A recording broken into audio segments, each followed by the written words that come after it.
The Supreme Court of India has ordered a preliminary inquiry by the Central Bureau of Investigation into allegations that public contracts worth over Rs 1,270 crore were awarded to companies linked to Arunachal Pradesh Chief Minister Pema Khandu and his family. Hello and welcome to The Print. I am Samriti Tiwari and let me break down exactly what the allegations are and what the court has said. The case stems from a public interest litigation filed by two NGOs, the Save Mon Region Federation and the voluntary Arunachal CM. They allege that a large number of government contracts in Arunachal Pradesh were awarded to firms owned by the Chief Minister, his mother, his brother, and other close relatives. Now, according to the petitioners, this is not a small or isolated issue.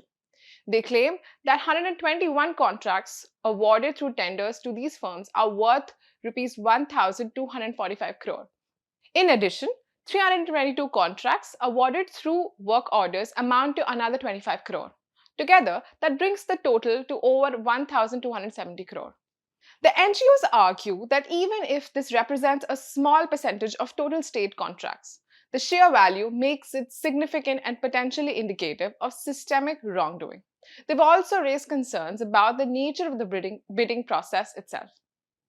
In several cases, they allege competing bidders were also companies linked to the same family, suggesting what they call a collusive exercise, where both the issuer and the beneficiary of the contracts were connected. The contracts in question span multiple key departments, be it the Public Works Department, the Rural Works Department, the Water Resources Department, the Hydropower Department, and the Power Department, and the Urban Department. Many of these departments, the petitioners point out, were also held by Khandu at different points. They also claim that while the state's affidavit focuses on just 4 firms, evidence submitted by them points to nearly 15 such companies. So, what has the Supreme Court done? Importantly, the court has not made any finding on whether the allegations are true. Instead, it has directed the CBI to conduct a preliminary inquiry. It is essentially to determine whether a full investigation is warranted. The agency has been asked to register this inquiry within 2 weeks and submit a status report within 16 weeks. The scope of the probe is wide.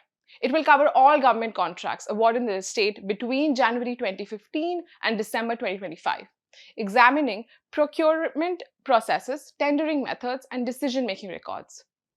The court has also made it clear that the CBI is not restricted to just the claims in the PIL. It can expand the scope if needed.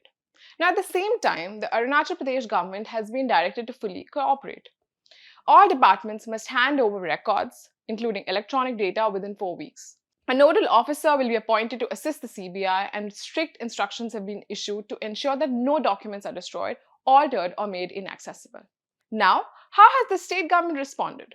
The Arunachal Pradesh government has strongly denied any wrongdoing. It says that no contracts were directly awarded to the Chief Minister or his immediate family members over the last 10 years.